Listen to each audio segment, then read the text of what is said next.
Chapter 1. The Mirror Awakens. Dawn split the mountain valley into knives of pale light. Fog clung low to the rice paddies like a shy spirit. Beyond them, the training fields were empty save for footprints, and a single figure perched on the old well, Jin Hirin, hands folded over his knees, eyes shut as if listening to something only he could hear. The first sound he heard was not earth or wind, but a small, soft click, a mechanical syllable that echoed inside his skull like a coin spun across stone. System initialization. Mirror engine V09, resonant core compatibility check. He didn't startle. He'd grown used to the distant hum ever since the night he found the cracked relic under the charred tree. Still, the clarity of the voice today was different, no longer distant, but intimate, as if it sat opposite him and cleared its throat. "You can activate now," the voice said. It wasn't human. It didn't have warmth, but it had intent. He opened his eyes. A faint lattice of silver symbols circled above his palm, revolving like tiny moons. The glyphs tasted like metal and old storms. "You mean now?" He asked, because speaking made the possibility real. "Yes, default clone. Permission to instantiate," the voice asked formally. He thought of Sumin's laugh, of Master Bei's crooked grin, of the way the village children hid when he walked by. He thought of the men from the north, the ones who took what they wanted, who sapped a man's life like a bad winter. Power could be a blade, or it could be a shield. He chose shield. "Do it." The air above Hay's palm condensed. For a heartbeat, the world smelled like ozone and iron. Then a shape dropped into the grass beside him. It was he-shaped. Hay felt a fault line in his perception, rose, blinked, and looked up at him with the same dark, unreadable eyes. Bowed a precise motion and said in a voice almost exactly like Hay's, designation, Myra, core synchronized, 18%. Hay laughed, a short, disbelieving sound. "You sound like me." "You are me," the mirror said. "Permission to begin cultivation program, passive resonance." Hay watched as the clone sat, cross-legged, palms open. Soft silver threads, visible now, fed from the lattice above Hay's hand into Myra's forehead. They pulsed in time with the little bell inside Hay's chest, his resonant core. Master Bei's old warnings arrived like a bitter wind at the edge of memory. Never split the soul without cause. The more copies you pull from your core, the more you trade in echoes. But Master Bei had also carried that scar of regret like a trophy. He was the one who had taught Hay to read the glyphs. "You understand the risks?" the system asked, unexpectedly gentle. Hay's jaw clenched. "I do." The first lesson was small. Breath control, channeling dust motes into small whorls of light. Myra executed perfectly, no hesitation, no tremor. Where Hay's own cultivation flared and fluttered, Myra's was methodical and steady, as if instruction alone sufficed where Hay required inspiration. Villagers came slowly to the field, curiosity like a tide. Sumin leaned on the wooden fence, arms folded, face neutral. She didn't ask, only watched. Hay met her eyes and saw the question there. "Did you do it? Did you finally open it?" Before he could answer, Mirror 001 rose. Where Hay moved with the elasticity of a person who had been training and stalling his anger for years, Myra moved like the exact opposite, measured, practiced, primed. "This is only the beginning," Myra recited as if from a primer. "Mirror series, autonomous cultivation enabled, feed loop, active." The silver threads contracted like the closing of an eye, then flared outward, tenfold. Hay felt a whisper of pressure in his chest as seeds of cultivation flowed from his core into the clone network. A single thought hammered through him, shared, multiplied. "Multiply 1 to 100, parameter set," the system asked. Hay's first reaction was fear of losing himself, of becoming a chorus of echoes.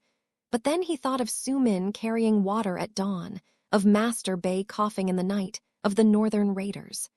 Fear hardened into resolve. "Start slow, 1 to 5, observe," he said. The mirror engine accepted. The field changed. For a few breaths, nothing visible happened. The lattice dimmed, Myra continued to practice. Hay felt both emptier and more focused. Then the grass beside him stuttered as if the earth itself hiccuped. 2 more figures crystallized from the morning air, and Mirror 003. They staggered, acclimating, and then settled into the same rhythm as Myra, not identical, but variations on the same theme. Hey, replicated and refined. Each clone took a different emphasis. Mirror 002's posture favored offense, shoulders squared, knuckles cracked like thunder. Mirror 003 blinked slower, eyes scanning, compiling tactical possibilities, a mind that sorted threats like grain.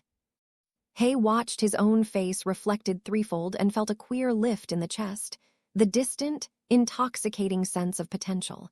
The village elders muttered. One woman crossed herself, another spat into the dirt. Rumors traveled faster than facts. "You told it to multiply," Master Bay said when he finally approached, his cane clicking against stone. He had a hand over his mouth, partly to stifle surprise, partly to rest a pain that never healed. "You know what more clones mean. More strain, more entropy. The merge will become a canyon of memories." "It will be measured," Hay replied. "I'll keep control." Master Bay's gaze cut him like an old blade. Control and hubris look similar from the outside. Moment, moral tension. The mentor warns, MC affirms, set stakes for future consequences. Days bled into weeks. Training cycles folded into each other like paper cranes, careful, efficient. Myra specialized in internal balance and healing minor wounds, became a sparring partner unmatched for speed. Mirror 003 honed strategies and mapping techniques. Hay used them like tools, sending them to irrigate fields at dawn, to pick locks in abandoned storehouses to test stealth, to learn how a distant sect used wind techniques by observing from the ridgeline. Every clone's cultivation accelerated. The mirror engine optimized, compiling each clone's lessons, compressing experience into packets of energy and memory. Hay's chest both ached and hummed as it shed pieces of itself into the network. At night, when he slept, the system hummed louder background updates, optimizations, version notes invisible to human ears. Sumin grew quieter, less amused than fascinated. Sometimes she would sit with Hay and the clones, listening to them recite basic tactics as if they were children at school. Other times she would walk away, shoulders tight like a bowstring. Hay began to notice the small phrase, Sumin refusing to leave a lamp lit for him. Or Master Bay's hand, lingering too long on the hilt of his blade, as if both of them were waiting for an undoing. One afternoon, a caravan from the north took a wrong turn into the valley. Raiders, as Hay suspected, bulked with leather and cruel eyes. The chief laughed like a bell made of iron. They sought easy coin and easier blood. Hay sent out 2 mirrors, 2 and 3, to test. They moved like shadows across the fields. A skirmish unfolded that could have been ugly. Cut down a raider's horse with a practiced sweep. Mirror 003 disarmed another with a trick footwork Hay himself had never fully learned. The raiders, bewildered, retreated with a speed their pride had never permitted before. When they returned, 2 hummed in an almost eloquent exhaustion. "Engagement successful," it reported. "Data logged. Combat pattern 4-1 effective." Hay felt something old and dangerous within him respond. A small, greedy spark that loved efficiency. Master Bay watched the horizon, inscrutable. That night the system's voice was colder. Merge protocol available. Suggested, incremental absorption. Efficiency gain, 23% if merged now. Hay considered. Absorb now and he would gain a surge of power and skills, immediate, usable. Wait and the mirrors would continue to diversify, potentially learning things he could never learn on his own. The choice tasted like salt and iron. He pictured Myra's calm face, 2's grin, 3's calculating eyes. Each had become a fragment of him, but each had also learned things he had not. To merge was to become richer and to risk losing the delicate independence he had allowed them. To delay was to allow them to grow sharper and more separate. "Not yet," Hay finally answered. The system accepted. Note, prolonged autonomy increases divergence risk by X%. Recommended. Scheduled micro-merges every 3rd day. Hay agreed to micro-merges. The first one was small.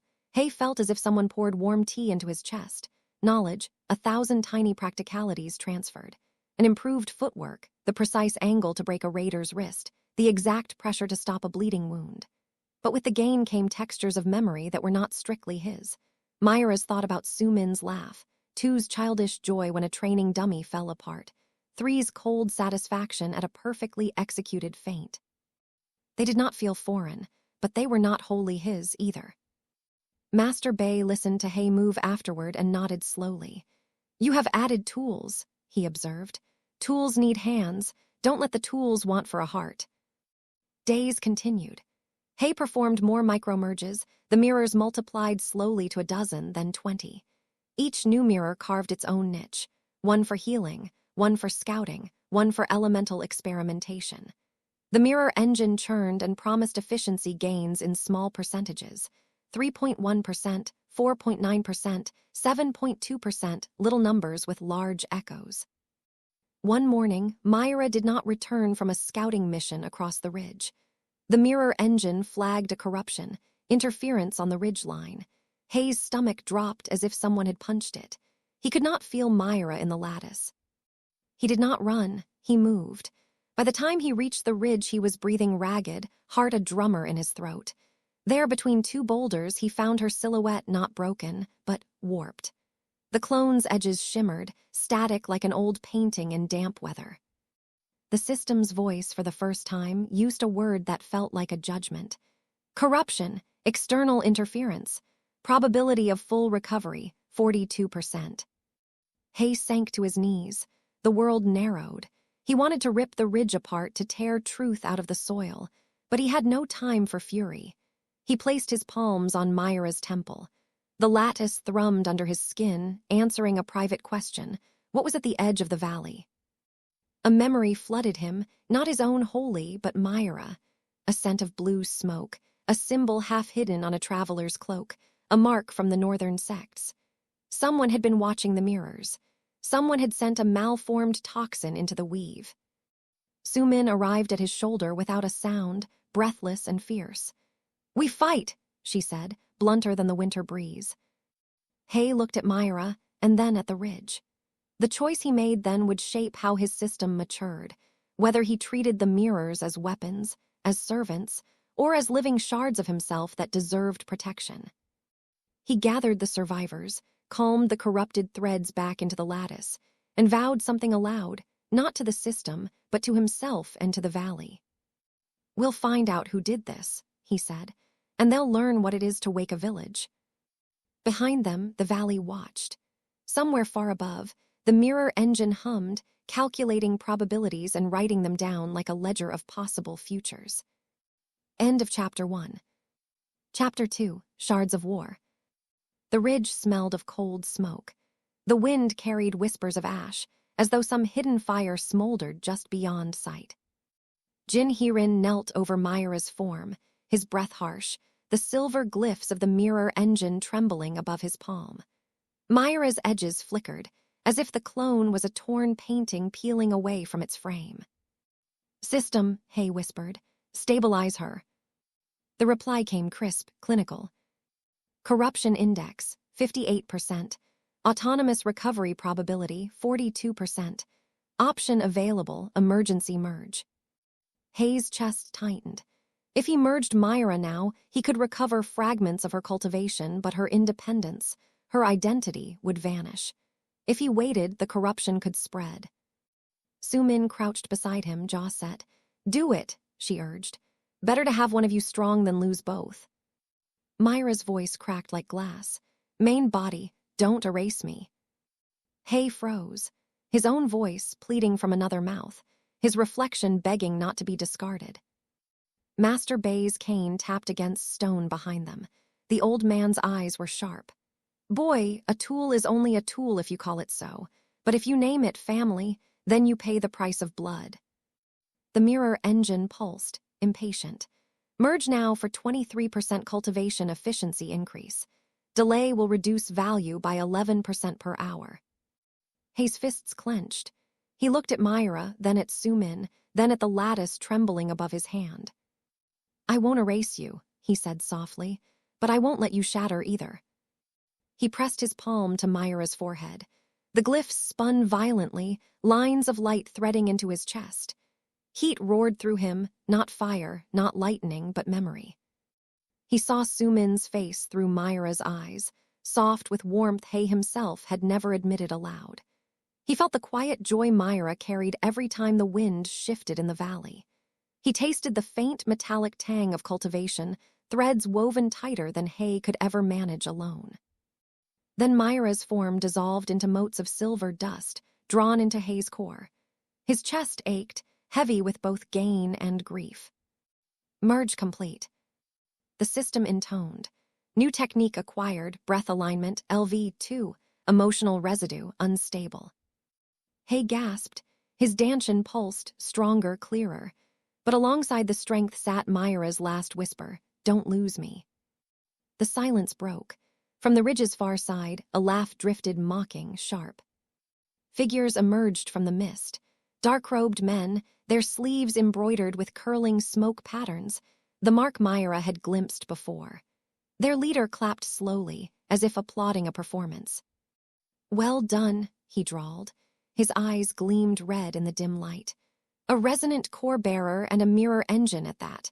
We wondered if the legends were true. How delightful that you proved them." Sumin rose, stepping in front of He instinctively, her hammer heavy in her grip. "You've no place here." The leader ignored her, gaze fixed on He. "Each clone you create divides your soul. Sooner or later the echoes will outnumber the singer. When that happens, tell me, will you still know who you are?" He's jaw clenched. "Who are you?" "Observers," the man said smoothly. "From the Obsidian sect. We've been searching for a resonant core for 3 generations, and now you hand it to us on a silver lattice." At his signal, 2 scouts stepped forward. Their chi shimmered like oil, sliding around them in waves. And 3 moved instantly, springing into combat stances. 2 cracked his knuckles, grinning savagely. 3's eyes narrowed, scanning enemy formations. The clash was sudden. 2 lunged, fist glowing with borrowed chi, colliding with 1 scout's blade. Sparks rained like broken stars. 3 circled, weaving patterns, cutting off the other's retreat with precise feints. He felt their movements inside his chest, not as commands but as resonances, echoes rippling through his core. Each punch, each calculation, played like notes on his soul's instrument. But the enemy was stronger. Their techniques warped space itself, smoke tendrils solidifying into blades. 2 staggered, arms slashed. 3 hissed as his patterns shattered under pressure. The mirror engine spoke again, colder than steel. "Solution, forced merge. Probability of survival increases by 47% if clones are absorbed now." He's pulse thundered. To merge in combat was dangerous. The influx of memories could break his focus, shatter his control. But hesitation would cost lives. "Do it," he growled. Light surged. 2 and 3 dissolved mid-strike, their essence flowing into He's core. His body convulsed. He felt raw power hammer through his veins, but also fragments of memory. 2's bloodlust, 3's cold precision. His mind screamed with too many voices. Then silence. When He opened his eyes, his aura flared silver, threads whipping around him like storm lashes. He stepped forward once, and the ground cracked. The Obsidian sect scouts froze, their blades faltering. The leader's smile sharpened. "Interesting. You can merge them mid-battle, dangerous but effective. You'll make a fine specimen." Sumin shifted beside him. "Specimen, try corpse." The fight surged again. But now He's movements were sharper, a blend of Myra's balance, 2's ferocity, and 3's strategy. His fist met the scout's chest, not brute force, but perfectly aligned breath, chi and muscle harmonized. The man crumpled, ribs snapping like dry wood. The other scout stumbled back, face pale. The leader only chuckled, drawing a black iron blade that hummed with smoke. "Excellent, you'll do nicely. We'll return Jin Hirin, train well. The more you grow, the sweeter the harvest." With that, the sect melted into mist, retreating as swiftly as they had appeared. Silence fell over the ridge once more. He stood trembling, silver threads still dancing faintly. Sumin touched his arm, worry etched deep. "You're shaking." His voice cracked. He didn't know if it was his or twos or threes. "I don't know if that was me or them." Master Bay sighed heavily, leaning on his cane. "That's the price. You are many and yet one. The question, boy, is how long you can stay yourself before the mirrors sing louder than you do." Hay looked down at his hands, strong, trembling, not wholly his own. Myra's whisper echoed still, "Don't lose me." Above, the mirror engine pulsed quietly, like a ticking clock counting down to something inevitable. End of Chapter 2. Chapter 3, Echoes in the Core. The village slept uneasily that night. Rumors swirled like insects. Jin Hirin had faced raiders, fought strangers from the north, and returned with silver light coiled around his body like a god wearing chains. Inside the blacksmith shed, Sumin tightened a leather strap around his forearm. His muscles twitched, reacting to invisible echoes of qi. The room smelled of hot iron and herbs. "You're shaking again," she said. "It's not me," Hay muttered. His eyes flickered silver. "It's them. Fragments, 2's battle rage, 3's calculations, they don't quiet down even now." From the corner, Master Bay exhaled through his nose. "I warned you. Every merge is not just strength, it's memory. Souls are not ledgers you can stack without paying interest." The mirror engine stirred, its glyphs shimmering faintly above Hay's hand. Solution, diversification. Generate additional mirrors to balance excess emotion. Risk, 14% instability. Hay grimaced. "More clones. I can barely handle the voices I already carry." "Correction," the system replied. "More voices reduce singular dominance. Balance is achieved through multiplicity." Sumin's brow furrowed. "That sounds like madness." "Or harmony," Master Bay said darkly, "if he can hold them together." Hay closed his eyes. The whispers inside were already loud, Myra's fatting warmth, 2's thirst for combat, 3's cool efficiency. If he multiplied them, would he vanish into the chorus? Or would the chorus become his strength? He opened his palm. System, expand, 10 mirrors. The glyphs flared. Silver threads coiled outward, striking the ground like lightning rods. The shed shook as air condensed into form. One after another, figures appeared. Mirror 004 through Mirror 010. Each breathed shallowly, their bodies identical to Hay's, but their eyes carrying subtle differences, sparks of divergence. 4 bowed low, calm and disciplined.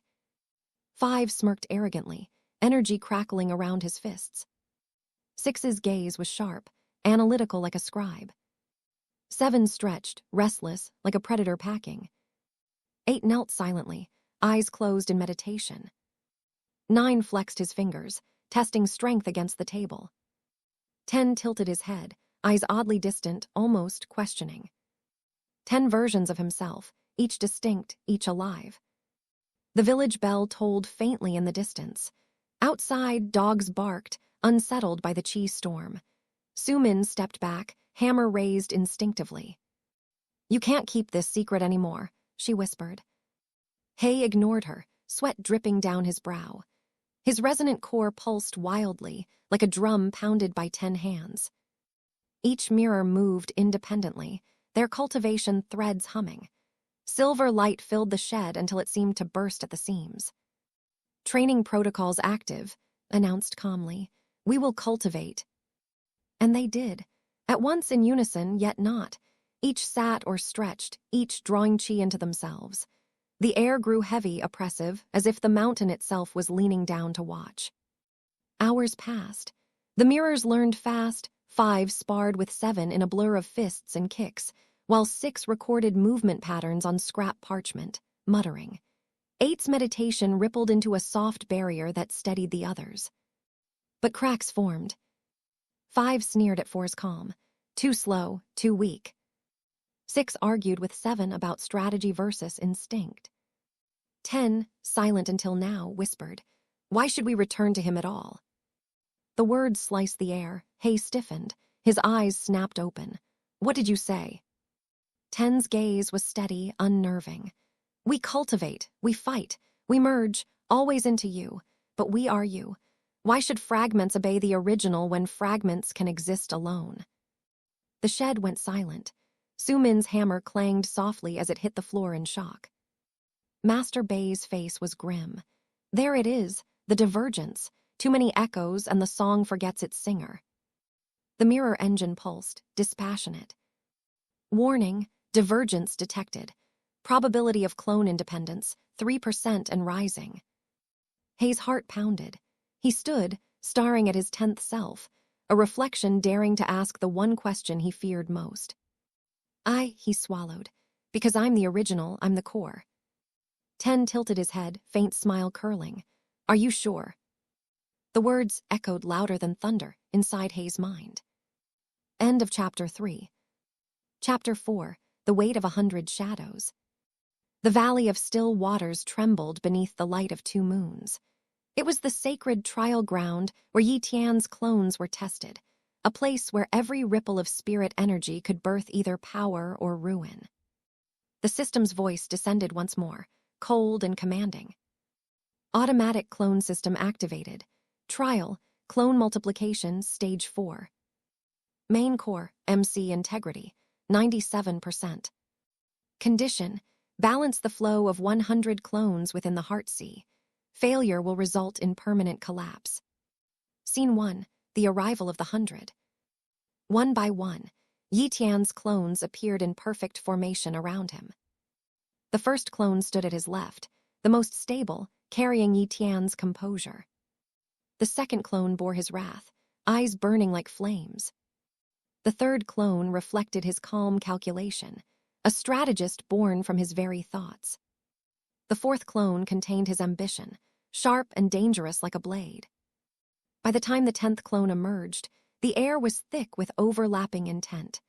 Each clone was not a hollow shell but a piece of Ye Tian's soul, carrying an aspect of his emotions, desires, and memories. When the 100th clone materialized, the valley itself groaned under the pressure. Spirit energy surged like a tidal wave. Ye Tian, MC, each of you is me, but also not me. If we cannot coexist, I will be torn apart from within. Scene 2, the conflict within. The clones began to argue among themselves. Wrath clone, second. Why should we bow to the main body? Without me, you are nothing but a coward hiding behind words. Calm clone, third. Impulsive fool. Strength without reason is destruction. We must obey the main body or all will collapse. Ambition clone, fourth. No, we are more than fragments. If the system allows us existence, then we can surpass even the main body himself. Dozens of clones began to echo these voices, some loyal, some rebellious, others uncertain. The valley became a battlefield of wills. Each step shook the ground as 100 versions of Ye Tian glared at one another, spiritual pressure intertwining like blades. Scene 3, the main body's struggle. Ye Tian felt his chest tighten. For every clone that rebelled, a crack appeared in his main core, MC.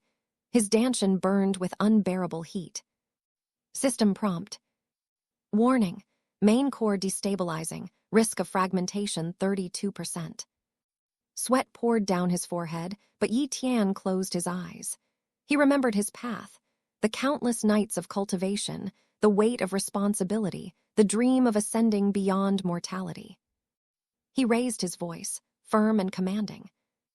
Ye Tian, MC. Clones, hear me. You are not enemies, you are extensions of me. Every fury, every dream, every calm thought, all of it belongs to one whole.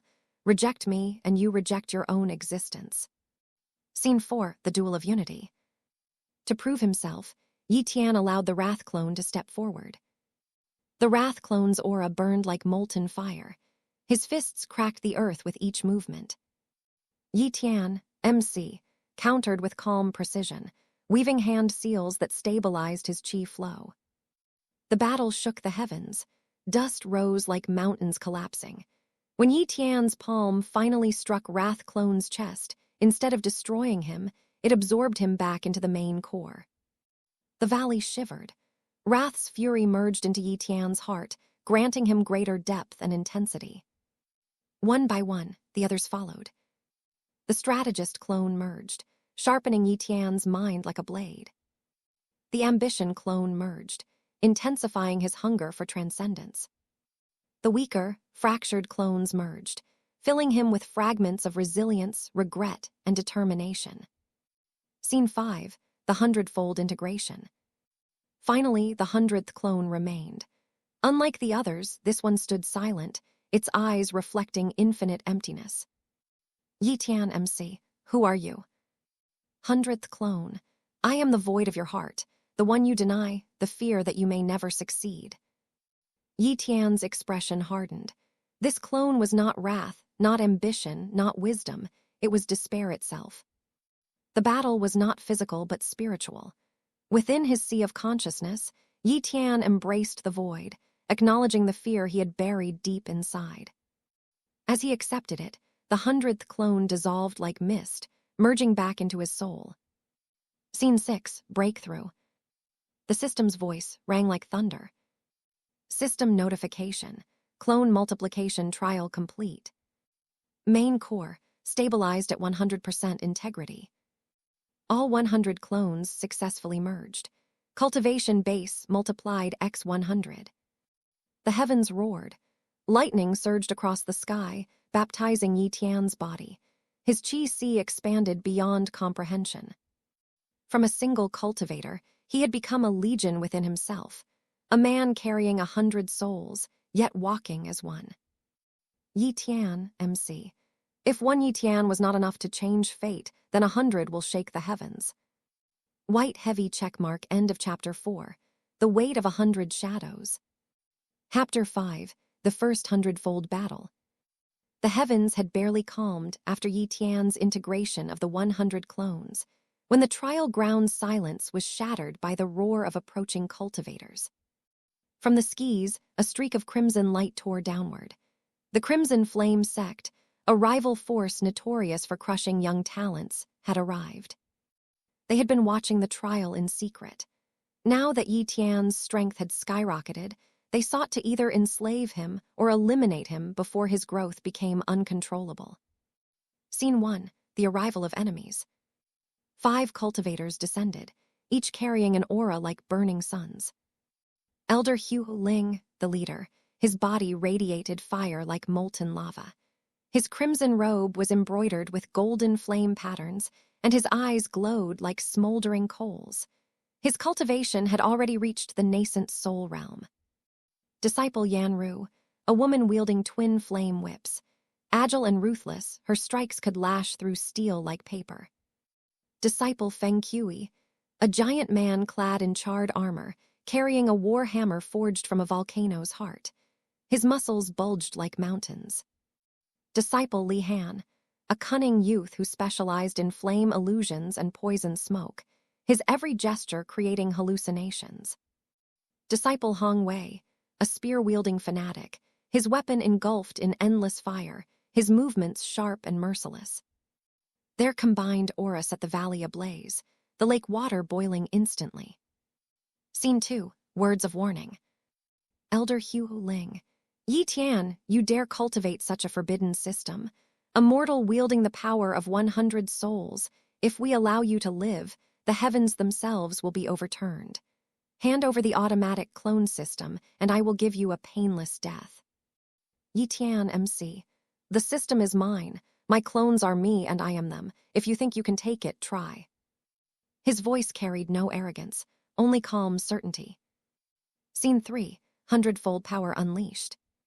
Ye Tian raised his hand. At once, behind him manifested the phantom silhouettes of 100 clones, each holding different stances. Fists, swords, palms, seals. Though they had merged into his body, their essence remained like a legion at his back. System prompt. Main core, fully active. Hundredfold chi amplification engaged. A single step forward shook the valley. His cultivation, once at golden core stage, now burned with the might of a peak expert close to nascent soul. Scene 4, the battle begins. Disciple Hong Wei lunged first, spear thrusting like a streak of lightning. Ye Tian's body blurred. He summoned the Wrath clone's fist power, delivering a punch that shattered the spear shaft into splinters. Disciple Yanru swung her twin flame whips, aiming to slice him apart. Ye Tian drew on the calm strategist clone's essence, sidestepping with perfect timing, then countered with a palm seal that froze her whips midair by compressing her chi. Disciple Lihan spread poison smoke illusions.